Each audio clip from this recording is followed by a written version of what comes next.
और ज़मीन से निकल के ज़रा चलते हैं आसमानों में, खलाओं में, आसमान की वसतों में चलते हैं। स्पार्को ने मकामी इलेक्ट्रो ऑप्टिकल सैटेलाइट EO1 17 जनवरी को लॉन्च करने का फैसला किया है, ऐलान किया है। और कौमी खलाई इदारे के तर्जुमान के मुताबिक ये जो सैटेलाइट है ये डिज़ास्टर रिस्पॉन्स, ज़राअत और शहरी मनसूबाबंदी के लिए अहम डेटा फराहम करेगा। और ये खुराक की हिफाजत, दैट इज़ वेरी गुड और वेरी इंपॉर्टेंट, वाटर मैनेजमेंट और पानी के इंतजाम को यकीनी बनाने में भी मदद करेगा, जबकि मुल्क के जो कुदरती वसाइल है उसकी निगरानी करने की जो सलाहियत है उसमें भी इजाफा करेगा। चलिए जी, इस पर बात कर लेते हैं। अशफाक अमजद खान मेरे हमनाम डिप्टी चीफ मैनेजर हैं स्पार्को, हमारे साथ मौजूद हैं। Good morning. Thank you so much Ashfaq साहब फॉर योर टाइम जी। ये सैटेलाइट लॉन्च हो रही है। अच्छा, मैं तो इसके जो अगराज व मकासद हैं वो देख रहा था, तो दिस इज़ रिमार्केबल।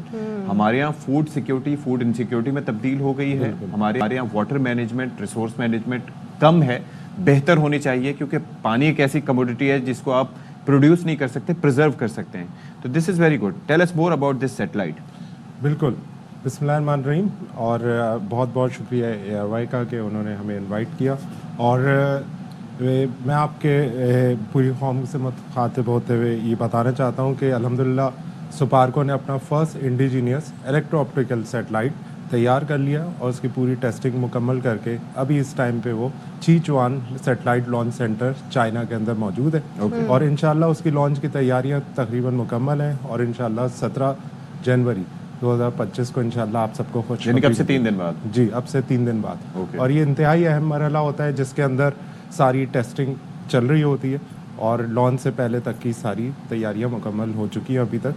और इसमें बताना मैं ये चाहता हूँ कि ये क्योंकि एक इंडिजिनस सेटेलाइट है और इसका जो तरीक़ेकार है वो इस तरह से शुरू हुआ कि 2011 के अंदर जो हमारा पाकसेट 1R सेटेलाइट लॉन्च हुआ, तो उसके अंदर हमारी टेक्नोलॉजीज़ का जो लर्न शुरू हुआ, फिर उस एक्सपीरियंस को हमने लेते हुए अपनी पहली पाकिस्तान टेक्नोलॉजिकल एवोल्यूशन सेटेलाइट पाक TS-1A लॉन्च करी 2018 के अंदर। और फिर चाइना की मशावरत के साथ हमने सेम PRSS-1 लॉन्च किया, जिसने अर्थ की ऑब्जर्वेशन के ऊपर काफ़ी काम किया और जिसके अंदर ये सारी एप्लीकेशन जिस तरह के आप बता रहे उन सब चीज़ों के ऊपर काम शुरू हो गया।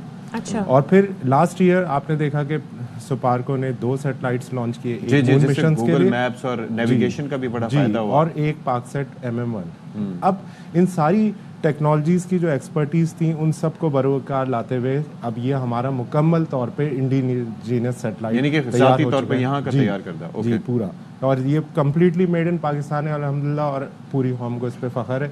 और ये हमारे पाकिस्तान के स्पेस प्रोग्राम के अंदर एक बहुत अहम संग मील है, जिसके अंदर हम आगे जाके इसकी जो एप्लीकेशंस हैं वो इस तरह से हैं कि एग्रीकल्चर मॉनिटरिंग के अंदर क्रॉप मॉनिटरिंग हो गई, आपकी यील्ड एस्टिमेशन हो गई, और फिर उसके बाद फूड सिक्योरिटी, इन सब को ये कंटिन्यूस मॉनिटर करेगा। फूड सिक्योरिटी का जरूर थोड़ा एलैबोरेट कीजिएगा, वो कैसे मेक श्योर करेगा? फूड सिक्योरिटी के अंदर देखें इस क्योंकि बेसिकली ये एक रिमोट सेंसिंग सेटेलाइट है, जिसका मकसद ये होता है कि अर्थ के ऊपर जितनी भी मॉनिटरिंग है, ख़ास तौर पे एग्रीकल्चर्स की हो गई, अर्बन की हो गई, तो उसके अंदर चेन डिटेक्शंस होती हैं कि आपने कितना प्रोड्यूस किया ये भी हमें पता होता है, और कितना प्रिडिक्ट कर सकते हैं कि अगर प्रॉपर रिसोर्सेज, अगर उस एरिया के अंदर वाटर रिसोर्सेज मिल रही हैं तो उस जगह की और एक्सटर्नल क्लाइमेट कंट्रोल की क्या इम्पैक्ट आ रहा है क्रॉप के ऊपर। एक चीज़ मुझे समझाइएगा अशफाक साहब, ये आजकल पहले भी ज़ाहिर है कि ये डेटा अवेलेबल होता था इस तरीके से कि हम दूसरे मुल्कों की सैटेलाइट से